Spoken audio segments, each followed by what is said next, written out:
हे friends, स्वागत है आप सभी का movie stock movie explain channel पे, जिस पर आज मैं रिकैप करने वाली हूँ इट लिव्स इनसाइड मूवी को। तो चलिए अब आपका टाइम बिल्कुल भी ना वेस्ट करते हुए शुरू करते हैं इस वीडियो को, वो भी स्पॉइलर वार्निंग के साथ। लेकिन उससे पहले मेरी एक छोटी सी रिक्वेस्ट, वीडियो को लाइक शेयर और चैनल को सब्सक्राइब करने की।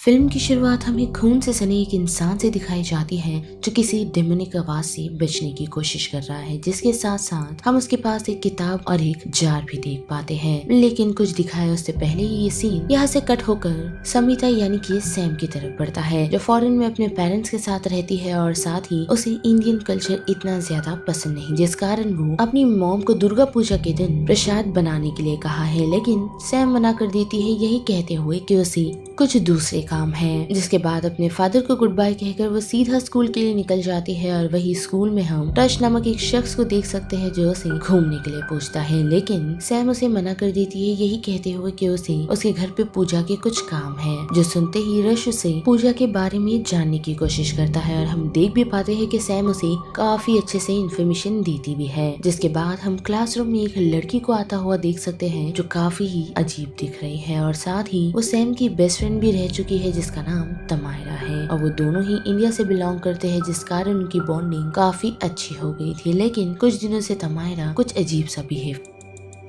यानी कि वो लोगों से ज्यादा बात नहीं करती, साथ ही खाना भी अकेले खाती है और वो अजीब सी दिखने भी लगी है। लेकिन इतना ही नहीं, बल्कि सबसे ज्यादा अजीब चीज वो हमेशा अपने हाथ में और वही बात करिए सैम की, तो वो ज्यादा अपनी फ्रेंड की तरफ ध्यान नहीं दे रही, क्योंकि उसे अपने इंडियन कल्चर से थोड़ा दूरी बनाए रखना है, वो भी इस कारण से ताकि यहाँ के लोग उसे अपना सके। साथ ही हम देख पाते हैं कि मिस जॉयस तमायरा के बारे में सैम से बातचीत करने की कोशिश करती है, क्योंकि हाल फिलहाल में तमायरा का बिहेवियर काफी चेंज हो चुका है। लेकिन सैम उनसे कोई भी बातचीत नहीं करना चाहती और उसका यही मानना है कि अगर उसे कोई भी प्रॉब्लम होगी तो वो डेफिनेटली आके शेयर करेगी, क्योंकि वो कोई छोटी बच्ची नहीं। लेकिन हाँ, मिस जॉयस इस बात को लेकर भी परेशान है कि क्यों अक्सर तमायरा अपने हाथ में उस जार को रखती है, पर इन सारी चीजों के बारे में सैम को कोई भी इन्फॉर्मेशन। और वही दूसरी तरफ हम तमायरा को देख सकते हैं जो अपने घर की तरफ जा रही है, जिसके बैग से खून टपक रहा है, और हम देख सकते हैं कि वो घर पहुंचकर काफी घबराते हुए उस जार में रॉ मीट को डालती है, वो भी मंत्र उच्चार। जिस रॉ मीट को डालने के बाद वो टर्न हो जाती है और हम उसके पीछे अजीब सी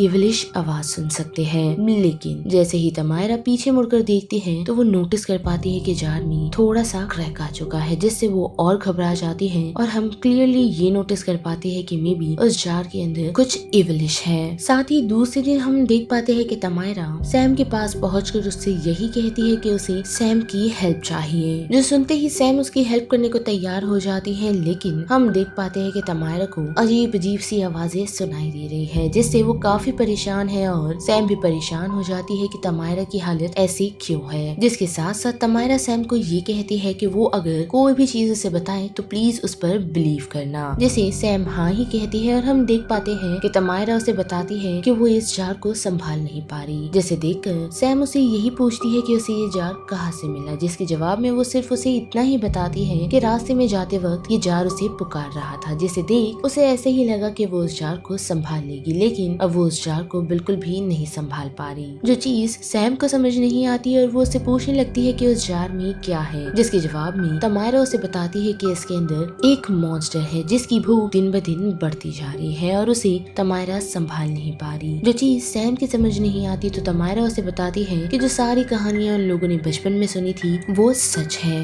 लेकिन सैम उस पर बिलीव नहीं करती और हम देख पाते हैं कि जैसे ही तमायरा उसे जार आगे करती है तो वो उस जार को ही तोड़ देती है, जिसके टूटते ही नीचे जमीन पर काला स्मोक फैल जाता है, जिससे तमायरा काफी घबरा चुकी है, जो चीज सैम भी नोटिस करती है और घबराते हुए उसके पास पहुंचती है तो नोटिस कर पाते हैं कि तमायरा काफी घबरा चुकी है और साथ ही वो मंत्र उच्चारण कर रही है, जो चीज उसके बिल्कुल समझ नहीं आती। और पहले तो वो उसे सॉरी कहती है, साथ ही उसकी मदद के लिए यहाँ से किसी को लेने के लिए निकलती है। लेकिन उसके जाते ही हम किसी अजीब सी एंटिटी को तमायरा की तरफ बढ़ उसे जबरदस्ती वहाँ से ले जाता हुआ देख सकते हैं, जिसके बाद हमें पता चलता है कि तमायरा मिसिंग है। साथ ही मिस जॉयस सैम से बातचीत कर रही है, क्योंकि लास्ट टाइम तमायरा को उसके साथ ही देखा गया था, जो चीज अब सैम के बिल्कुल समझ नहीं आ रही और वो यहाँ से घबराती हुई अपने घर लौट जाती है। जिसके बाद हम तमायरा को देख पाते हैं जिसे किसी ने कैद कर रखा है, साथ ही इवलिश वॉइस भी सुन सकते हैं जो उसे टॉर्चर कर रहा है।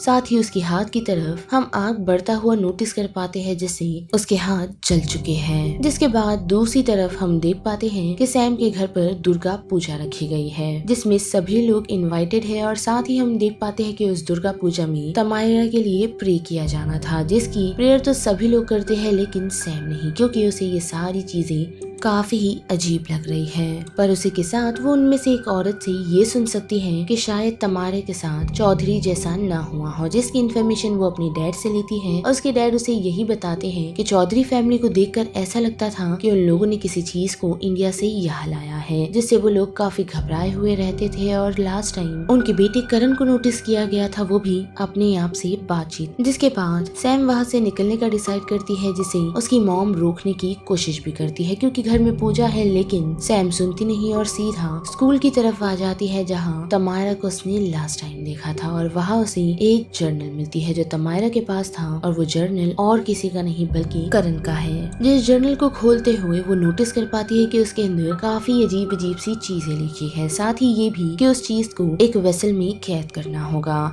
जो चीज सैम के बिल्कुल समझ नहीं आती। जिसके बाद वो यहाँ से निकल रस के साथ थोड़ा टाइम स्पेंड करती है और तमायरा की बातचीत भी करती है। हालांकि उसने उसे बताया है कि वो तमायरा को जानती नहीं थी, लेकिन फिर उसे करण के बारे में भी शेयर करती है जिसकी बॉडी लास्ट ईयर सभी लोगों को जली हुई मिली थी, लेकिन आसपास कोई भी आग का सामान नहीं मिला, साथ ही आग के निशान तक। जिस कारण वो दोनों यहाँ से सीधा करण के घर जाते हैं और हम नोटिस कर पाते हैं कि करण के घर में हर जगह वही पेंटिंग्स बनी हुई है जो उसकी किताब में भी है, लेकिन वो लोग वहाँ ज्यादा टाइम रुकते नहीं। और फिर रात के वक्त हम देख पाते हैं कि सैम को तमायरा के नाइटमेयर्स आ रहे हैं, साथ ही उसकी आँख खुल चुकी है, जिस कारण वो नीचे जाती है और उसकी मॉम से उसकी बातचीत होती है जो उससे इस बात पर नाराज है कि वो पूजा छोड़कर चली गई। साथ ही उसकी मॉम नोटिस कर रही है कि वो धीरे धीरे इंडियन कल्चर से दूर हो रही है, जो चीज उसे समझ नहीं आ रही। जिसके जवाब में सैम अपनी मॉम को यही कहती है कि अगर उन्हें ऐसे ही हाउसवाइफ बनकर और यही सारी चीजें करनी थी तो वो यहाँ पर शिफ्ट ही क्यों हुई। और इतना कहकर वो यहाँ से रस के साथ सीधा करण के उसी घर चली जाती है जहाँ वो अपनी जर्नल भूल चुकी है। जिसके साथ साथ वो करण से तमायरा की बात भी शेयर करती है, जो दोनों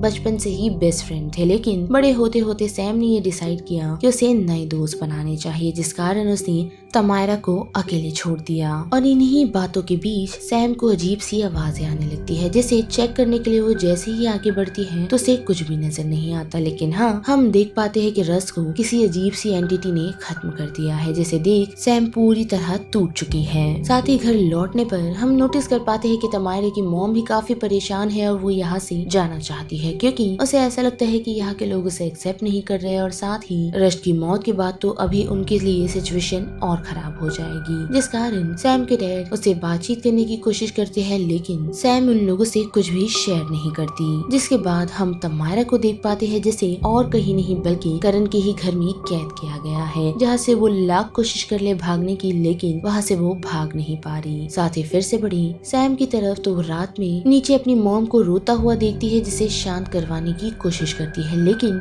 उसकी मॉम नहीं बल्कि कोई ईविल था जो उस पर अटैक करने की कोशिश करता है, जिससे सैम की आँख खुल जाती है और हम नोटिस कर पाते हैं कि ये तो सिर्फ उसका नाइटमेयर था। जिसके दूसरे दिन वो ये सारी बातें अपनी मिस जॉयस से करती है, जिसके साथ अजीब अजीब सी चीजें हो रही है और साथ ही उसी चीज ने रश को मारा है, लेकिन उसकी बातों पर मिस जॉयस भरोसा नहीं करती। और उन्हीं बातचीत के बीच सैम नोटिस कर पाती है कि वो अजीब सी चीज उसी की तरफ बढ़ रही है, जिससे घबराकर वो वहाँ से निकल जाती है। लेकिन जाने से पहले हम नोटिस कर पाते हैं कि उसने मिस जॉयस के पास कुछ पेंटिंग्स छोड़ी थी, जिसे चेक करने पर मिस जॉयस को ये पता चलता है कि वो पेंटिंग में जो शख्स है या फिर डीमन उसे ईस्ट माइथोलॉजी में पाया जाता है, जिसे हम पिशाच कहते हैं, और उसे कच्चा मांस खाने को चाहिए, साथ ही वो लोगों की रूहों को कैप्चर करता है। लेकिन इतना ही नहीं बल्कि उसे कैद करने के लिए एक वेसल की जरूरत पड़ती है। और पुराने समय में इन पिशाच को और कहीं नहीं बल्कि ह्यूमन बॉडी में कैप्चर किया जाता था, वो भी काफी पावरफुल स्वामी में। लेकिन यह पिशाच को एक बोतल में कैद किया गया था, जो बोतल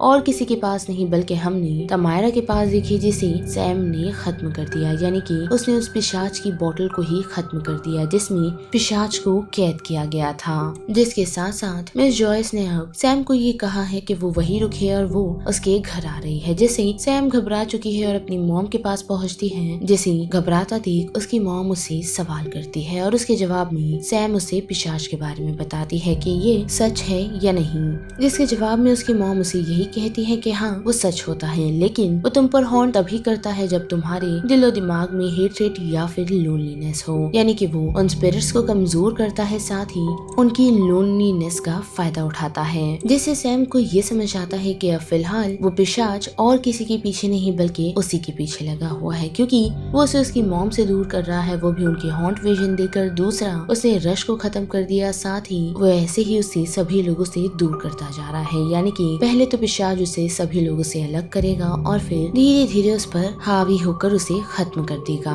जो मानना उसकी मॉम का भी है, क्योंकि वो यही उसे बताती है कि पिशाच अपने शिकार पर ऐसे ही अटैक नहीं करता बल्कि पहले उसे कमजोर करता है और फिर लाचार। जिसके साथ साथ सैम को करण की बुक से ये समझ आता है कि 7 का मतलब क्या है, यानी कि पिशाच उन लोगों पर 7 दिनों तक हावी रहता है और 7 दिनों बाद उस शख्स की मौत हो जाती है। जिससे सैम को याद आता है कि आज तो 7वां दिन है, यानी कि तमायरा के पास सिर्फ आज ही की रात है और अगर उसे नहीं बचाया गया तो वो अपनी बेस्ट फ्रेंड तमायरा को खो देगी। जिसे बचाने की बात वो अपनी मॉम से करती है, लेकिन उसकी मॉम उसे यही कहती है कि वो पिशाच से अकेले नहीं लड़ सकती, जिस कारण वो भी उसका साथ देगी और उसके लिए वो लोग सबसे पहले दुर्गा माँ की पूजा करते हैं और साथ ही ऑफरिंग्स और उस पिशाच को कैद करने के लिए कंटेनर भी रेडी करते हैं। जिसके बाद ये सीन मिस जॉयस की तरफ बढ़ता है और हम नोटिस कर पाते हैं कि वो पिशाच उनकी तरफ पहुंच उन्हें काफी नुकसान पहुंचा चुका है। लेकिन बात करें सैम की और उसकी मॉम की तो वो लोग करण की बुक चेक कर रहे हैं, जिससे उन लोगों को ये समझ आता है कि करण अपने आखिरी वक्त में उस पिशाच से